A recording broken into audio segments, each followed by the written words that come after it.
a inteligência artificial está sendo usada para escrever artigos científicos. Isso aqui não deveria ser uma surpresa, porque na realidade tem vários periódicos que colocaram nos seus termos que é aceitável receber papers que usaram inteligência artificial na sua confecção. Mas o que é bem interessante dessa história é o que vocês já pensaram aí. Que porra que uma inteligência artificial escreveu no artigo científico? Escreveu merda? Sim, escreveu merda. Então vamos começar, tá? Primeiro parágrafo, depois do abstract. Introdução. Certamente, aqui está uma possível introdução para o seu tópico. Ah! Toca o Djavan. Ah! Vai se fuder. Vamos pro próximo exemplo e daí nós vamos entrar nessa mesma dúvida aí que a Ana colocou no chat. Um parágrafo lá no meio. Eu sinto muito, mas eu não tenho acesso a informações em tempo real de pacientes, de dados de paciente, porque eu sou um modelo de linguagem de IA. Eu posso dar informações gerais, faz blá blá blá, não sei o quê. Toco o Djavan de novo. Ah, vai se fuder. E olha só que foda, quantos autores tem aqui, ó? Quantos autores tem nisso aqui? No outro, quantos autores tem? Não mostra? Eu peguei os links, tá? Enfim. Eu peguei os links aqui posso passar pra vocês depois. Até eu posso clicar e ver se eles já foram retirados, esses papers. Não. Ah, mudou. A introdução não tá mais com o Certainly. Então ele foi revisado, tá? Mas então, pra quem não sabe como é que funciona esse processo de publicação dos papers, tem pesquisadores lá nas universidades, né, as instituições, fazem a pesquisa, fazem os experimentos, eles escrevem, eles revisam, olha quantas pessoas tinha nesse paper, no outro aqui, que vamos pegar o link 5 também, tá? As pessoas escrevem isso, inclusive esse paper tem o Q-based também, que é engraçado para o brasileiro, né? E daí depois, eles pagam dinheiro para mandar isso para uma revista científica. A revista científica tem pessoas que revisam aquele trabalho.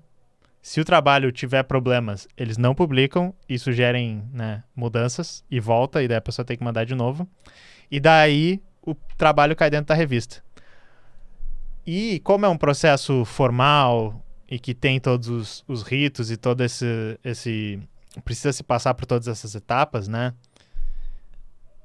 Por uma semana, eu ia trazer isso semana passada, né? Então, nesses dias, o paper tava lá com as coisas erradas, porque não é só, assim, tirar o conteúdo dali. Tu precisa fazer um pedido formal de dizer, ó, tô mudando por causa disso, o paper tem que ser retirado e tal.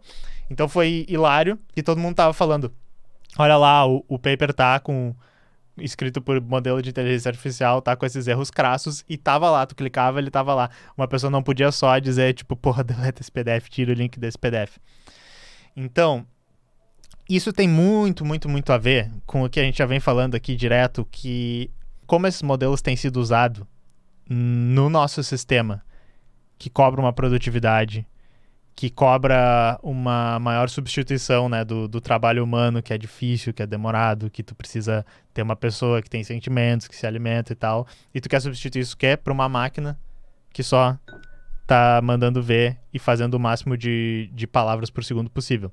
Eu não vou individualizar nesses pesquisadores específicos, eu vou tentar chamar a atenção para o total lixo que é o nosso sistema de publicação científica, que é uma coisa que eu já chamei a atenção no vídeo do Aaron Swartz, e provavelmente nós podemos discutir em muito mais detalhes se eu vier fazer um vídeo sobre a Alexandra Elbakian, que é a fundadora do Sci-Hub, que é basicamente um sistema onde as universidades investem muita grana para ter pesquisa, os pesquisadores e estudantes são bombardeados com muito trabalho, são obrigados a fazer muita coisa em pouco tempo, publicar muito, pesquisar muito, onde eles têm poucas pessoas ajudando na hora de fazer os experimentos, eles têm que dar aula geralmente ao mesmo tempo, eles têm que gerenciar todo o laboratório, e ao mesmo tempo a universidade investe uma grana para fazer essa pesquisa, a pesquisa é feita aos trancos e barrancos para publicar, pode sair com erros que nem essa saiu, e daí a revista recebe um dinheiro para se inscrever na publicação, né, esse paper. Quem revisa esses papers é voluntário, não recebe dinheiro, o que é o maior absurdo. Essas pessoas também estão fazendo suas próprias pesquisas, estão dando aula, não tem tempo para nada, provavelmente não leem direito o negócio, aprovam, e daí depois quem publicou o paper volta para a universidade e diz assim, você quer ler as últimas pesquisas científicas no seu campo? Tranquilo, cada paper custa $15. Mas, não, é muito caro, né? Nós temos 2 bilhões de papers aqui, tranquilo. A gente te dá um negócio super descontado. Por $100 mil você pode acessar por um ano todos os nossos 2 bilhões de papers. Que se você fizesse o cálculo seria 30 bilhões se você pagasse $15. Então é um desconto de 13 milhões por cento. Quem sabe? Que legal. Então, e esse sistema deixou passar esse tipo de coisa, sabe? Então, tem uma crítica para a IA tá pasteurizando o conhecimento, substituindo o trabalho humano, transformando as coisas não potencialmente em melhores, mas em mais eficientes dentro do sistema que não está preocupado em fazer, na realidade, pesquisa, de verdade. Tem isso. Tem uma crítica para o sistema de pesquisa hoje, que é um total lixo, e todo mundo sabe. Eu não trabalho em pesquisa, entendeu? Mas a minha esposa trabalha, conheço pessoas que trabalham, e todo mundo sabe que esse sistema é horrível, é um moedor de gente, é um moedor dos pesquisadores. O pesquisador não ganha dinheiro. E, além de tudo, tem que pagar para publicar, tem que lidar com esse tipo de situação. E daí, do outro lado, as revistas também estão cagando, não estão revisando. Então, essa situação aqui, esse é o resumão da situação, tá? Exato. É um esquema em que a empresa ganha de todos os lados. E o que o Droid Manifesto falou é verdade também. Eu digo empresa. É muito estranho pensar que os guardiões da pesquisa não são empresas privadas, entendeu? Que estão buscando lucro, mas é assim que funciona, principalmente nos Estados Unidos e Europa, né? Open Access paga mesmo na minha área, é 4K para publicar, dependendo da revista. Exato, não é pouca coisa para publicar também, né? Quanto melhor a revista, quanto mais prestigiosa, mais tem que pagar. E mesmo quando é para ficar aberto o paper, tu tem que pagar para deixar ele aberto. Mas então, assim, eu trouxe algumas coisas para ler sobre isso. Eu não vou, na realidade, ler tudo. Mas, assim, esse artigo aqui, esse site, Retraction Watch, ele fala sobre papers que foram retirados porque tinha algum problema, tá? E daí, basicamente, ele tá dizendo aqui que esses papers todos foram retirados. Tem quantos? 70 e poucos, é isso? Não, 90 e poucos. Porque eles tinham uso indevido de IA. Então tinha algum problema e tal, não sei o quê. Mas esses foram retirados.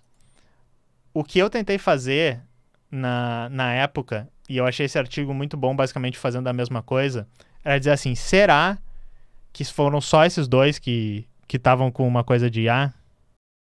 E daí esse artigo teve a mesma ideia que eu. Eles botaram aqui, uma pesquisa por certainly, here it is, que é o jeito que os modelos falam, né? Tu, tipo, pede assim, faz tal coisa. E daí ele diz, claro, meu chapa, tá aqui, não sei o que, é uma coisa que a gente não escreve normalmente, né? Ele falou, certamente, aqui está. Trouxe 10 papers, tá? E daí ele disse, desses 10, 8 são sobre o ChatGPT. Então esses 8, basicamente, não tinham sido escritos, provavelmente, com o ChatGPT. Eles estavam só falando do ChatGPT. Mas tinha 2, né? Tinha outros 2. Uma procura desde a minha última atualização do conhecimento, que é uma coisa que eles falam, dá 6 artigos, 4 deles são sobre o ChatGPT. Uma pesquisa, e tem os links aqui, depois eu passo o artigo para vocês, que é esse aqui. Uma pesquisa eu não tenho acesso a dados em tempo real, traz 3 artigos, todos que são sobre o ChatGPT. Então, daí ele fala que de 5,7 milhões de artigos que tem ali é um número bem pequeno, tá? Então, eu acho que é bom esse artigo porque ele diz assim, isso aqui não é uma grande crise da área. Isso aqui é só para os influencers vir fazer um vídeo no YouTube e ficar fazendo tempestade de copo d'água, mais ou menos, tá? Mas eu acho que vocês entenderam o meu argumento de que tem um comentário sobre o problema do sistema que nem vocês disseram, só ajuda basicamente a empresa lá, ajuda a faculdade cara, mas massacra pesquisador, massacra estudante e, além de tudo, deixa o conhecimento fechado basicamente para quem tem muita grana, para as universidades que já são de países que têm muita grana, para universidades que podem pagar esse tipo de coisa. E tem o comentário do lado da IA, que ela está, pelo menos no momento, pasteurizando o conteúdo, criando coisas que são sempre iguais, escrevendo coisas nessa linguagem suspeita, que é uma linguagem que não é humana e tal. Outra coisa que eles podiam ter pesquisado, que eu não sei se eles pesquisaram, não lembro agora, é aquela coisa, eu sou um modelo de linguagem, sabe? Tinha que pesquisar isso também. Mas eu procurei nas plataformas e eu tive basicamente o mesmo resultado. Eu tava procurando no Google Scholar, que é um que busca em várias plataformas. Basicamente tudo que eu achava era ChatGPT. Mas então só pra dizer pra vocês, não é uma grande crise, tá? É basicamente um pouco de tempestade de copo d'água que eu tô fazendo isso. Mas é aquela coisa que deixa a gente com a pulga atrás da orelha, deixa a gente meio puto. Gostaram, pessoal? Vamos ler um pouquinho o chat. Eu fico imaginando quantas pesquisas fodas que a gente perdeu por causa dessas políticas de merda. Ah, com certeza. Isso aqui é uma coisa que não fala. Boa, eu sempre faço isso. Eu leio o chat, daí eu interrompo o chat e eu esqueci de um comentário a mais. Eu acho que outra coisa que é interessante pensar é que não é só as pesquisas que são escritas por inteligência artificial que são potencialmente ruins. A gente já tem, volta e meia, sérias denúncias de que tem vários papers que têm resultados que não são reprodutíveis. Tá? Que são resultados que o experimento não é reprodutível, que não está bem explicado todos os parâmetros e que a revisão deixou passar.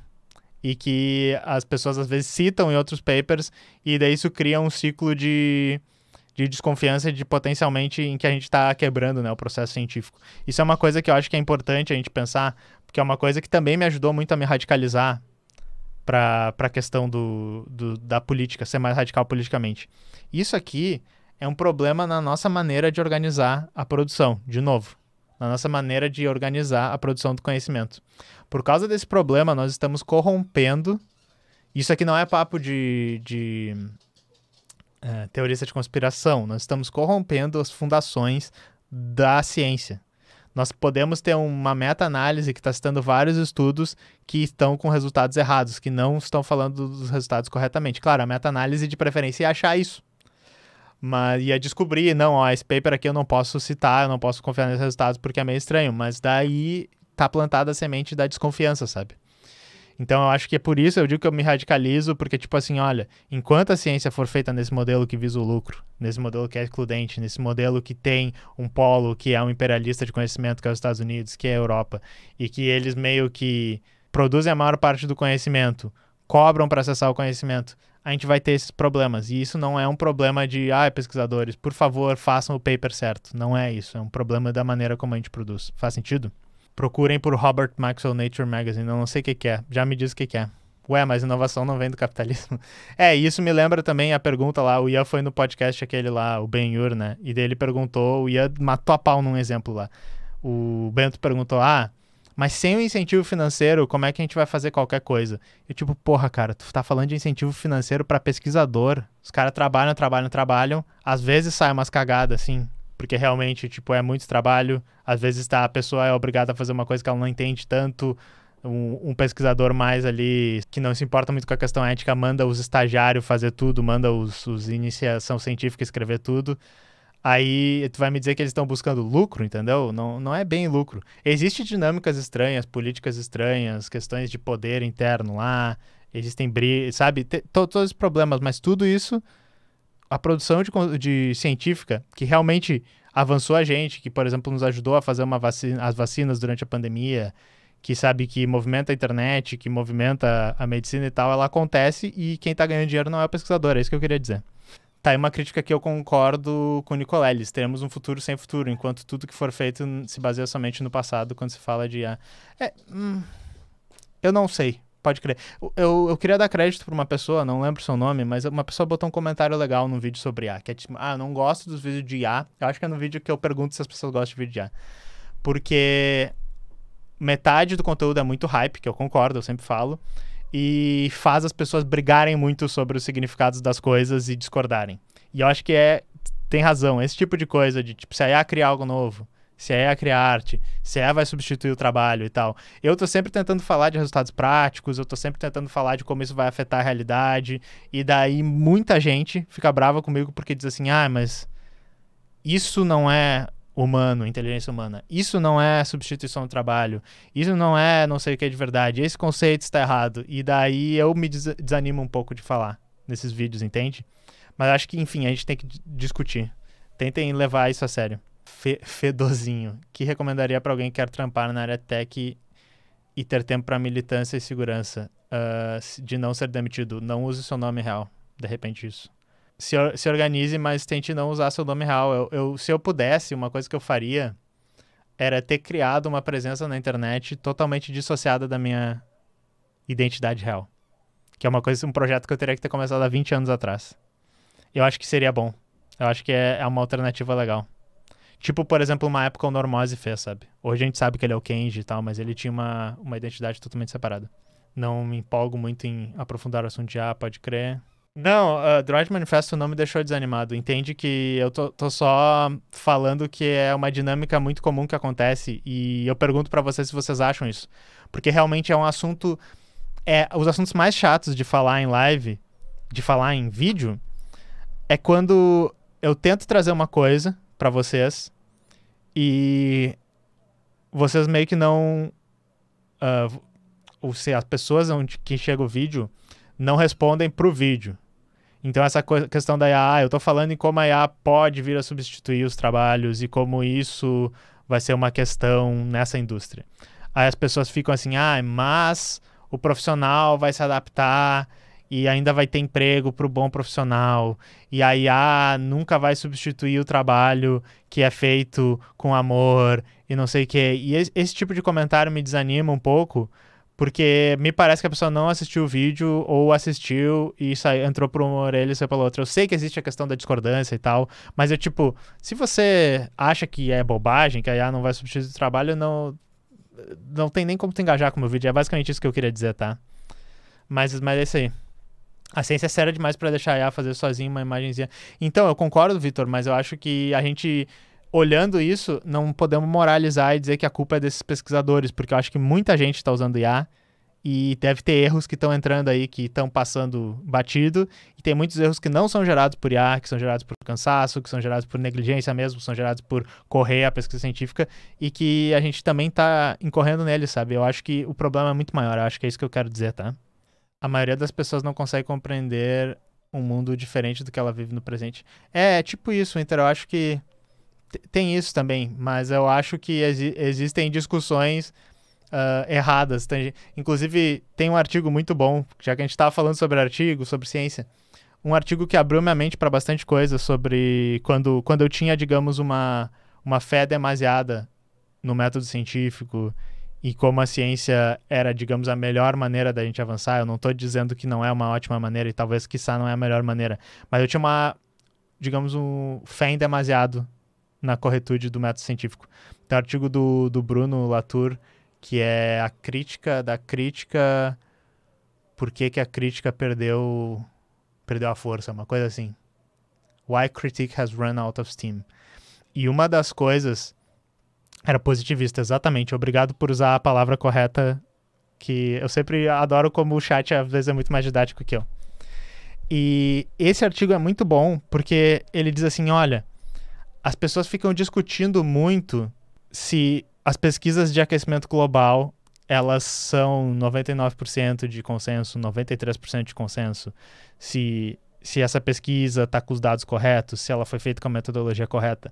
Mas chega a um ponto em que a gente vai olhar para as coisas que estão acontecendo e a gente tem que agir nas coisas que estão acontecendo. E já que citaram as pesquisas de tabaco ali, ficar fazendo tempestade em copo d'água, porque tem um pesquisador lá na Virgínia que disse que o cigarro não mata, o cigarro não sei o que, tá aqui as minhas evidências. Quando tu tem evidências bem concretas e tu tem um consenso cada vez mais se formando, é não focar nas coisas, ele diz assim, coisas grandes com C grande, ele diz things com o T grande, na realidade, com o Tzão.